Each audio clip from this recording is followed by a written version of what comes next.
Last time हमने discuss किया था केमिकल इक्वेशन को और आपको बताया था कि अगर आप किसी केमिकल रिएक्शन को सिंपल और शॉर्ट फॉर्म में डिस्क्राइब करना चाहते हो तो आप क्या करोगे, आप उस केमिकल इक्वेशन में किसी भी सब्सटेंस के सिंबल्स और उसके फार्मूलाज यूज़ करोगे। ठीक है, now we will discuss about some rules for balance chemical equation.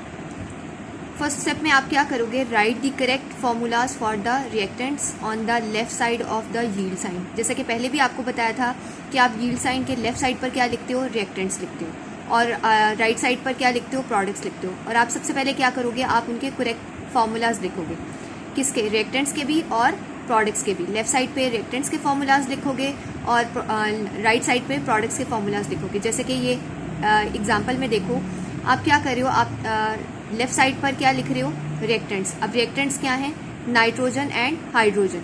अब आप नाइट्रोजन का करेक्ट फार्मूला लिखोगे, हाइड्रोजन का करेक्ट फार्मूला लिखोगे। यील्ड साइन के राइट साइड पे देखो तो आपके पास जो प्रोडक्ट बन रही है उसका भी आप क्या लिखोगे, करेक्ट फार्मूला लिखोगे। क्या चीज़ बन रही है, अमोनिया, NH3।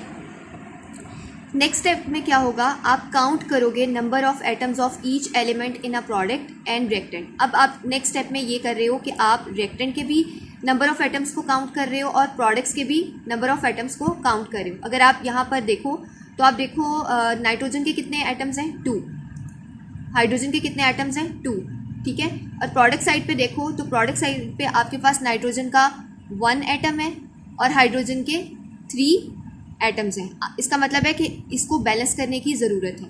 नेक्स्ट स्टेप में क्या करोगे, balance the element one at a time by using coefficients.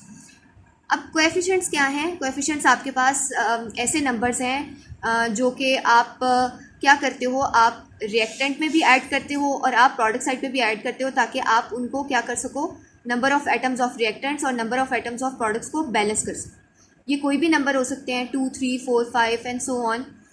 Don't change the subscript in the chemical formulas. आपने लास्ट टाइम भी सबस्क्रिप्ट्स के बारे में पढ़ा था। ये n के नीचे जो 2 लिखा हुआ है ये क्या है, ये इसका सबस्क्रिप्ट है।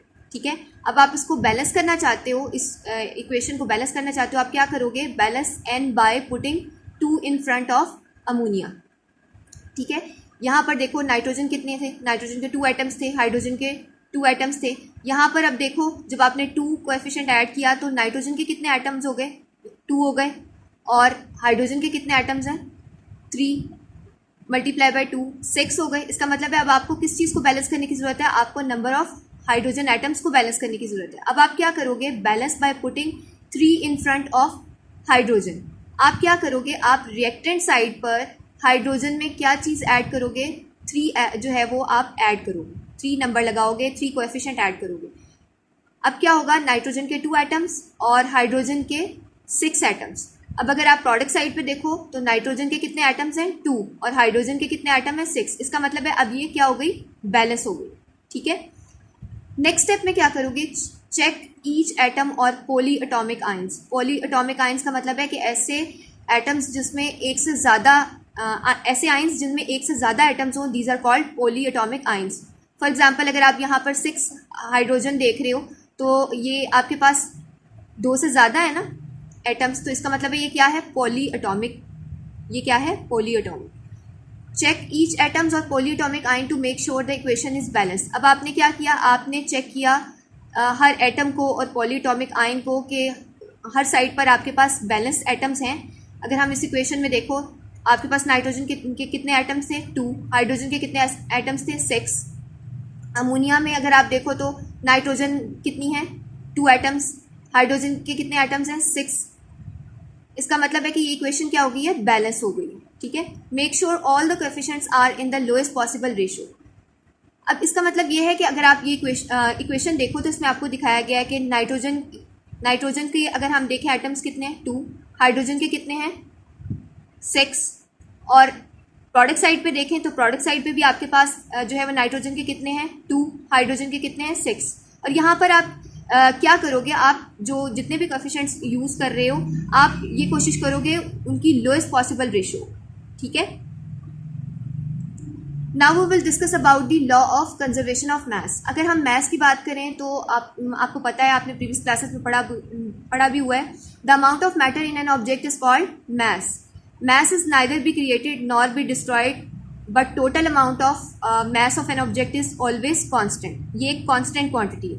So during a chemical reaction the total mass and number of atoms of reactant equal to the total mass and number of atoms of products.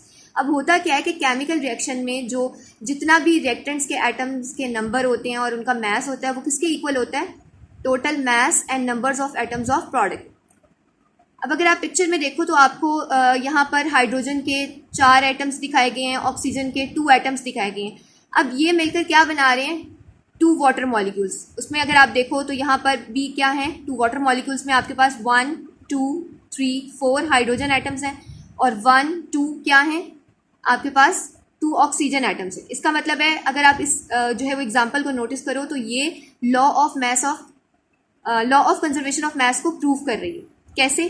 क्योंकि यहाँ पर जितने भी आपके पास हाइड्रोजन एटम्स है, लाइक 1 2 3 4 हाइड्रोजन एटम्स थे और 2 ऑक्सीजन एटम्स थे, इनका जो मास था वो किसके इक्वल है? यहाँ पर 2 वाटर मॉलिक्यूल्स में जितने हाइड्रोजन एटम्स हैं, जितने ऑक्सीजन एटम हैं, उनके मास के इक्वल है. इसका मतलब है ये एग्जाम्पल किसको प्रूव कर रही है? Law of conservation of mass.